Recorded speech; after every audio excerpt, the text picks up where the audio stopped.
So we should liken Section 8, in my opinion, we should liken it to like unemployment, right? If you lose your job and you draw unemployment, now, depending on when you draw it, typically unemployment is like 6 months, right? Now, in some of the crazier times, let's say during the financial crisis of 2008, unemployment, they had did it up to, I think, 99 months back then in 2008, 2009. So 99 months is, 2 years basically. So there were people who were able to draw unemployment longer because that was the climate at the time financially, right? But there is a limit. You could not stay on unemployment indefinitely, right? Um, During COVID, they had unemployment. I forgot how many weeks that went up to, but they also had unemployment for sole proprietors, right? Contractors, non W-2 employees. For the first time in history, as far as I know, they had never did unemployment for people who had W-9 or sole proprietors and businesses. Now, again, there was a limit. If there was no limit, here's the thing about Americans, and I think just humans in general. If there's no limit, it doesn't create an incentive to get off of it. So if you were able to get unemployment indefinitely, I don't think that I don't think a lot of people will work. Now keep in mind, when you get unemployment, a lot of times you're getting what, 65% of your income of what you got at your last job, but people will find a way to live on 65%. It just never work again. Let's keep it funky. Some people are not going to go back to work unless they have to, unless they are forced to do so. So that's the reason why you have to have parameters or limits on these things. So I think Section 8 to me should be something that is transitional, helps you get to another place.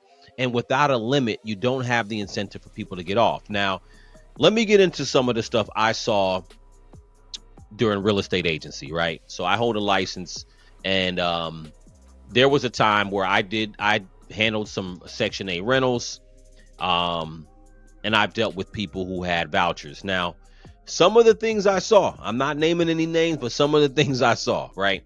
So I saw people whose parents were on Section 8 for a long time, 20 years, 25 years.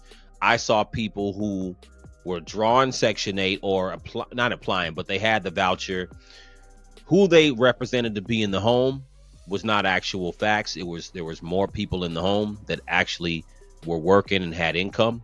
So they could technically pay the rent if all the family members contributed to the rent, right? So let's say you have a mom, a grown-up daughter, a grown-up son, and potentially another adult man, everybody could contribute and pay the rent. But again, if you are, applying and you're getting a voucher and you're saying, okay, they want to know who's in the household. Section 8 needs to know who's in the household and what is the income. Section 8 is income based. So typically they look at the income, and then anything above 30% of your income, they will pay for, right? It may vary from state to state, but that's a general base of it. So if you're, let's say, for example, I'm just going to say a single woman and you have maybe one adult kid. If you don't report the adult kid as having a job, and let's say you have another adult male or another adult female in there, if you don't report them as being part of the household, your caseworker is not going to ask you what they make, because they're, to her, it's just you and let's say your son or daughter. So point being is that there's an advantage if you say, oh, you know what, it's only me and my one child, let alone these other two people that are in there who are working. So now you have a rental cost that's significantly reduced, and you have all these people in the house who are able to keep their income. So people who see and know of it, they get salty because they're like, yo, I'm paying all of my rent or all of my mortgage, and it's me, my significant other, my adult kid, my adult, son or daughter. We're all contributing to make the house work and to pay these bills, and we don't get to have any reduced costs. So I think that the whole issue is really there's two things. The main issue is the duration, right? The time, because there's never been, as far as I know, there's never been a time limit put on Section 8. Once you get in there, you can continue to go on. They may do recertifications or they may check on you from time to time, but as long as your income hasn't raised, They don't change anything as far as your benefits. Now, keep in mind, this is before I get to number two, this is the crux of it. The thing about it is that the more your income increases, the more your benefits decrease. So the argument is that there's no incentive for you to want your income to increase, at least not above board, because your benefits decrease, right? So that's the one thing, the duration, right? Now, the second issue is, obviously it's tied to the duration, is the fact that there are people who are disabled, who are veterans, who are older, who are waiting to get on who are waiting on the list to actually get a Section 8 voucher. And as I said, there are people waiting 5 years in some cases. So the wait lists are long. It's because you have people on there who shouldn't be on there too that long. And that, I think that's at the end of the day, that's the crux of the issue. Biggest mass amount of homelessness in the history, not just of the USA, of the world, if we cut the program. So in my opinion, what'd you say? 2.2 million people, right, would be essentially homeless. No landlord's going to just accept you not paying them at that point, and expecting them to pay out of pocket is unreasonable and unrealistic. So here's the thing, there's something to be said about that. Now, these changes, will it create a level of homelessness? My honest opinion, I honestly don't think it's going to cause a lot of homelessness. I think what's going to happen is that those who are able will find a way and start to work. And honestly, like I said, I don't think that there are some people who actually can't pay.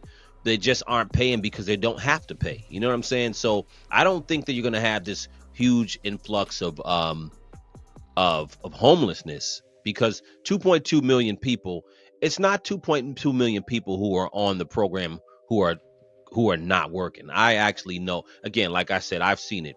A lot of people are working. They're just not applying those funds to rent because they don't have to. You know what I'm saying? So if your rent is, just for example, if your rent is $300 or whatever, and you're in the market rent, you're in an area where market rent is $1,500 or $1,700, and your rent is $300, you're gonna want to pay $300 forever. What is gonna make you decide, okay, now I want to take more of my actual income and put it towards rent? So many people who will find a way, in my opinion, to say, you know what, now that there's a limit, I'm gonna have to change things up because I ain't got no choice. People aren't just gonna voluntarily go homeless and just be like, well, I can't pay. One of the things that I see when it comes to the process, right? Let's talk about that for a minute.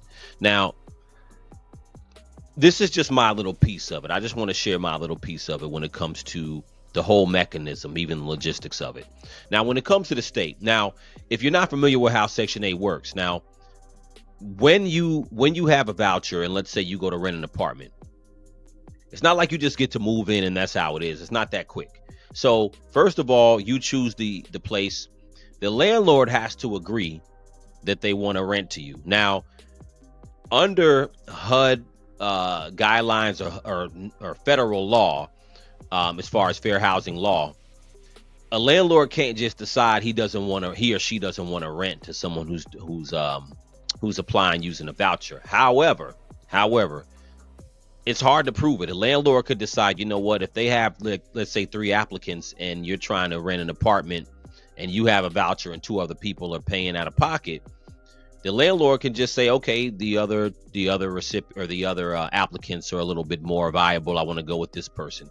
Now, here's the reason. One of the reasons why. Now, when you go to rent an apartment, Section 8 does an inspection. Now, some of the things I experienced as a real estate agent when I represented someone who was renting an apartment, the Section 8 inspection, the Section 8 inspection is so tedious and reckless in a way, because what they'll do is they will fail you over something ridiculous. Now, the guys is that, in my opinion, the inspectors are trying to make sure they, since they are actually the ones distributing the funds for the rent, they're paying the rent, quote unquote. They want to make sure that the apartment is up to par, up to code. There's nothing crazy. But they'll come in, the inspector will come in there and fail you over a light switch, right? Or fail you over a piece of peeling paint, just something really small that a private, when you're paying on your own,